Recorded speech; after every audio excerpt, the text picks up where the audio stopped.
Assalamu alaikum warahmatullahi. Shamarraniif abbaa manaa keetiif suusii ta'uu barbaadda? Suusiin kan kee akka isa qabee ijaan lafa arguu isa dhoorgu, gurraan dhaga'uu isa dhoorgu, yoo karaa deemu akka karaa harkaa badu isa taasisu ta'uu barbaadda? Suusii akkanaa kana abbaa manaa keetii ta'uudhaaf viidiyoo kan haga dhumaatti dhageeffadhu, viidiyoo kanallee sheer godhi. Tokkoffaa wanti ani asirra ibsuu barbaadu shamarran teen dhiirti Oromoo jaalala hin beektu akkana akkasiin jedhina. Hin beekumi barsiisiin kun waan saayikolojiin sammuu namaa irratti qoratee lafa kaa'e waan ta'eef ni hojjeta. Odoo maatiin hin beekin kama hojjete argita. Hin hojjeta. Mallee an amma si himuu kana jechuudha. Kanaaf itti fayyadama. Tokkoffaa shamarri takka yeroo abbaan manaa isii alaagal wanni ati godhuu qabdu balbala nama biraa jalaa hin bansiisin. Ofii keetii jalaa baniiti xiqqoo jalaa dhokadhu balbala jalatti itti utaalii immoo haggii kenniif hammadhuun jechuudha. Jaaketta isaa irraa fuudhii teessisiinii biraan fiigin teessiftee kaatee daqiiqaa 5 bira gattaa'ii akkam oolmaan kan kee hojiin akkam ture si yaannee jedhiini mataa qaqqabiini itti hirkadhuuni bira tur xiqqoo. Kuni suusii tokkoffaa yeroo abbaan manaa keessan alaa galuudha. Okay? Hin dalagaa sirri dalagaa anaafuu turee naa gale guys. Sirri dalaga believe me. Kun tokko.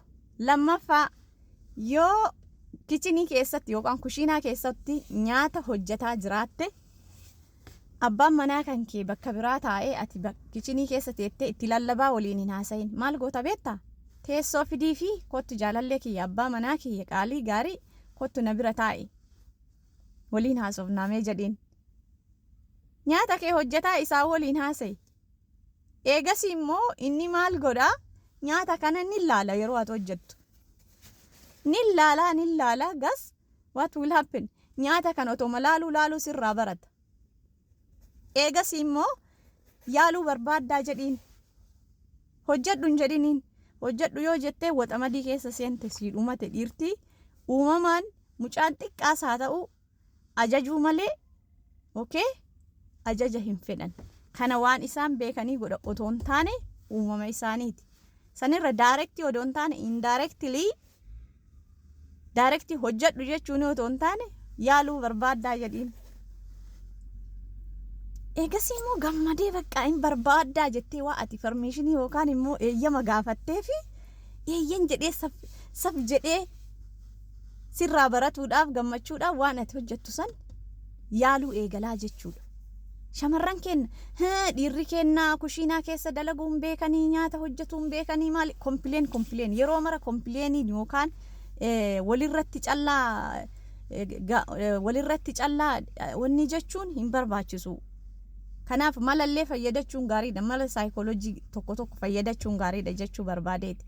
So eegasii gaafa inni nyaata hojjetu eegal especially yeroo ramadaanaa kana jechuudha. Yeroo ramadaanaa waan mimmi'ooftu dhiirri waan mi'ooftu waan namatti tolu jaalatti mire guys you know.